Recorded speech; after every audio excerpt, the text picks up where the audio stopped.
Angleterre, Allemagne de terre, au monde de l'Angleterre, hein?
This is the news in summary with me, Fatou Sane Sise.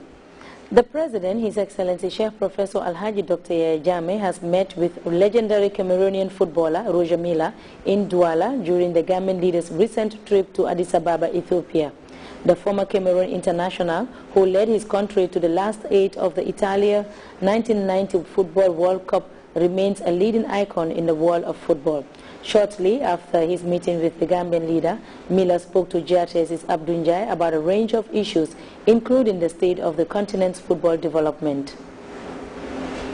Hundreds of foreign and local dignitaries, among them the Vice President and Minister of Women's Affairs, Her Excellency Ajah Dr. Aissatou Seydi, recently witnessed celebrations marking the 102nd anniversary of Taiwan's National Day. The highlight of the event was a parade by security forces and an impressive display of Taiwan's rich cultural heritage. The Republic of the Gambia and the World Bank have signed an additional financing agreement for the expansion of the Integrated Financial Management Information System, IFMIS. A news release from the Minister of Finance and Economic Affairs reveals that under the agreement, the World Bank will provide grant financing of $5 million to the Gambia for the expansion of the IFMIS project, support to the Gambia Bureau of Statistics GBOS and the energy sector. The agreement, according to the dispatch, was signed in Washington during the annual meetings of the World Bank and the International Monetary Fund, IMF. Honorable Keba S. Toure, Minister of Finance and Economic Affairs, the release adds, signed for the Gambia, whilst Ms. Vera Songe, World Bank Country Director for the Gambia, signed on behalf of the World Bank. The signing ceremony was attended by the Governor of the Central Bank of the Gambia, the Permanent Secretary of the Ministry of Finance and Economic Affairs, and senior officials of the World Bank country team. The dispatch ends. About 600 pilgrims have reunited with their families and loved ones after successfully performing the Hajj in the Kingdom of Saudi Arabia. The first flight carrying Gambian pilgrims touched down at Banjul International Airport early Sunday evening, whilst flight number 4 arrived early Monday morning. Air transport experts from across West Africa are meeting in Banjul to, among other things, review and update the ECOWAS action plan. The meeting also has the added responsibility of amending the proposed air services agreement between Brazil and ECOWAS. The conclave is organized by the ECOWAS Commission and hosted by Gambia Civil Aviation Authority. A 9-day regional training dealing with advanced banking, supervision and financial stability is underway. The capacity enhancement efforts staged by the West African Institute for Financial and Economic Management, YFM, is among a host of efforts designed to ensure financial stability in West Africa. And in other news, there are new concerns about Japan's disabled Fukushima nuclear power plant. Highly radioactive water flooded barriers following the heavy rains on Sunday. A lot of that may have gone into the ocean. This comes as the team from the United Nations Nuclear Watchdog Agency wrapped up its review of cleanup efforts in the wake of the 2011 earthquake and tsunami.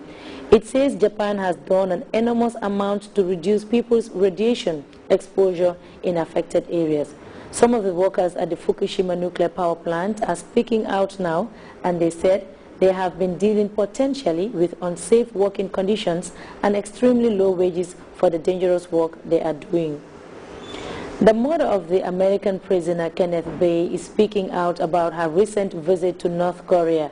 Young-ji Bae says leaving her son behind makes her heart ache.